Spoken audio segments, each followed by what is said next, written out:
Dalam beberapa waktu terakhir, kita ketahui juga bahwa kasus COVID-19 tampak kembali merebak. Mungkin ada langkah-langkah antisipatif yang dilakukan baik dari pihak perhotelan dan juga travel agent begitu ya. Saya mungkin ke Pak Alan terlebih dahulu, seperti apa Bapak?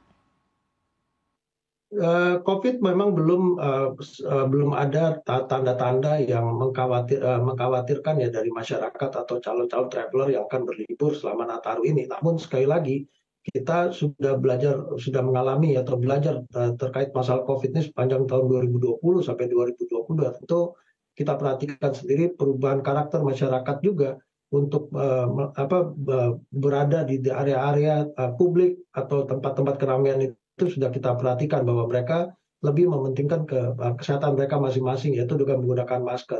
Kita paham bahwa peningkatan COVID juga terjadi di akhir tahun ini, namun sampai sejauh ini kita belum melihat adanya kekhawatiran untuk arah sana.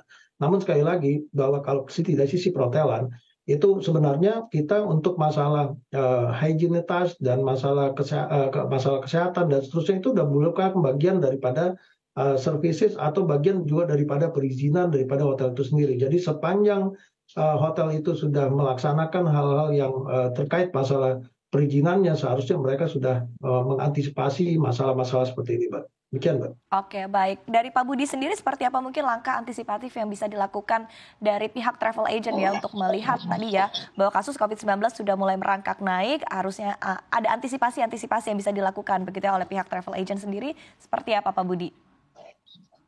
Ya, seperti yang pernah saya sampaikan tadi, Mbak, hal-hal kecil seperti mulai merebaknya kembali, walaupun kita berharap tidak terjadi lagi lah ya, kasus COVID ya. Nah, ini juga menjadi perhatian bagi kita yang berjalan wisata.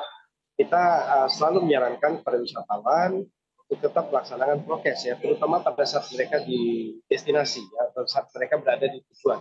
Itu langkah-langkah penting yang selalu kita ingatkan, kemudian juga kepada setiap pemandu atau setiap pimpinan rombongan wisata yang disertakan, kita juga memberikan guidance juga kepada mereka supaya mereka juga tetap mengingatkan kepada wisatawan dan juga sendiri juga tetap melaksanakan protokol kesehatan dengan baik.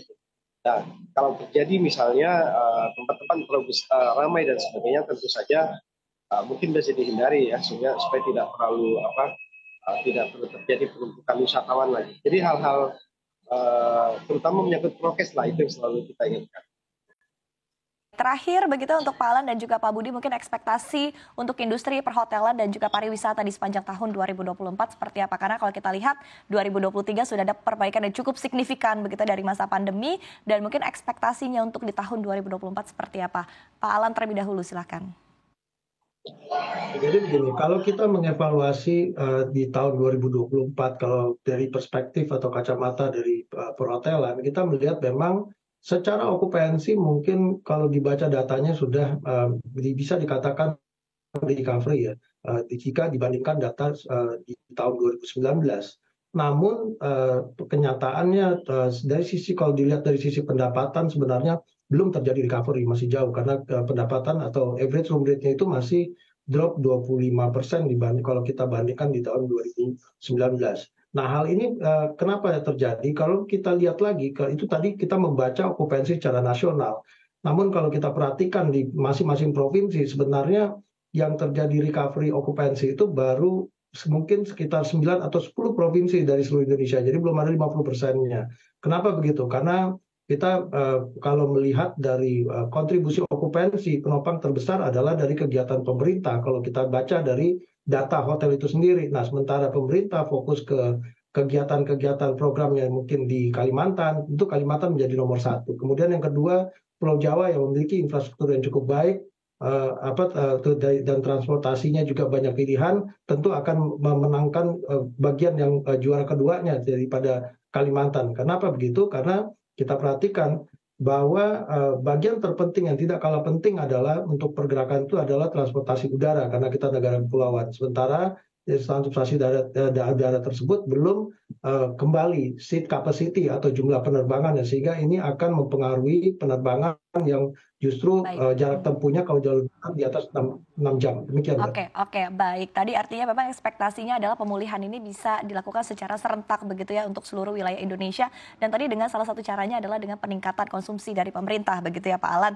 Kemudian dari Pak Budi sendiri seperti apa ekspektasi Anda untuk pemulihan industri pariwisata di sepanjang tahun 2024?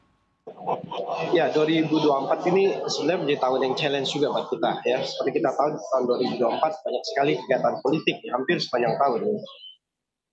Sementara itu Kementerian Pariwisata juga memang masih menaikkan target terutama kunjungan ini ya, kunjungan wisatawan domestik ya, gerakan wisata domestik dan kita berharap apa yang ditargetkan itu bisa tercapai. Pertama tentu saja menyangkut masalah kondusivitas ya. Kita berharap sepanjang tahun pelaksanaan pemilu atau kegiatan-kegiatan politik lainnya itu tidak mengganggu baik dari segi ketertiban maupun keamanan masyarakat ya, sehingga masyarakat itu merasa tetap percaya diri untuk tetap melakukan kegiatan wisata. Kemudian tentu saja dengan terjadinya kondusivitas dan keamanan itu akan menyebabkan juga pertumbuhan ekonomi yang baik.